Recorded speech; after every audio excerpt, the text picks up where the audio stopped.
Hello guys, আসসালামু আলাইকুম। তো বাড়িতে হালকা হালকা বসে ভালো লাগছিল না, তাই মামাকে কল করে নিয়ে এলাম। মামাকে বাড়িতে এনে বললাম, মামা চলো মাথাবুড়িতে ঘুরতে যাই। তো আমরা কিন্তু মাথাবুড়িতে ঘুরতে এসেছি। মাথাবুড়িতে ঘুরতে কিন্তু কোনো লাভই হলো না, কারণ এত বৃষ্টি মাথাবুড়িতে ঘুরতে যেয়ে কিচ্ছু করতে পারলাম না। খালি বৃষ্টির ছেঁচা খেয়ে চলে যেতে হবে ঘরে। তো কী করবো, আর উপায় নেই, যেহেতু বতর খারাপ। তাই মামাকে বললাম, কি করবে আর, চলো চলে যাই। তো মাথা বলতে কিছু না পেয়ে ভিউসই ভালো লাগলো না, সেই কারণে চলে গেলাম। বাড়িতে চলে যাবো এখন। বাড়িতে চলে যাওয়ার কারণ এটাই, কারণ বৃষ্টি খুবই হচ্ছিল। কি আর করবো, উপায় নেই।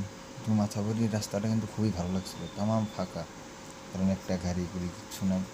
কারণ বৃষ্টির মধ্যে বতর খারাপের জন্য কেউ যেতে পারে না। আমরা এলাকায় দেখুন মাথাবরিতে খোলা রাস্তা।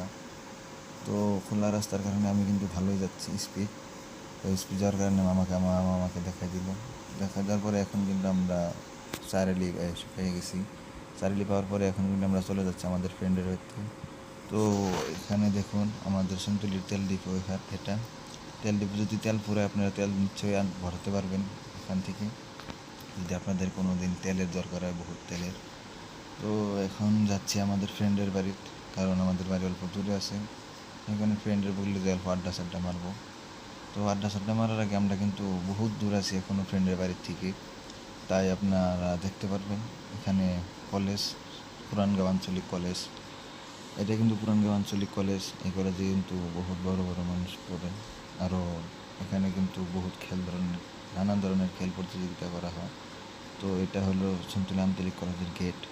তাই বেশি দেরি না করে ফটফট করে সেজে দিলাম গেটটা। এখন দেখেন আপনারা, আমরা কিন্তু ফ্রেন্ডের বাড়ি যাওয়ার আগে বহুত কিবাকিবি দেখে নিলাম, নিশ্চয় আপনারাও দেখছেন। তো ফাইনালি ঘোরাঘুরি করতে পারলাম না, মনটা দুঃখিত করে ফ্রেন্ডের বাড়ি চলে আসলাম। ফ্রেন্ডের লোক গল্প আড্ডা মেরে চলে যাব। তো ওখানে কিন্তু আমি গাড়ি নিয়ে যাচ্ছি, মামা কিন্তু আমাকে দেখাচ্ছে।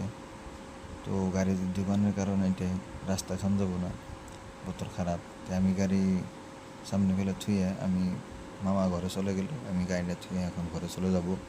তাই আমি ঘরে চলে এলাম। ঘরে চলে এসে দেখি ফ্রেন্ডের রুমে কেউ আছে কি না। এটা কি কারবার হলো, ফ্রেন্ডের রুমে দেখি কেউ নাই। তো ভাই,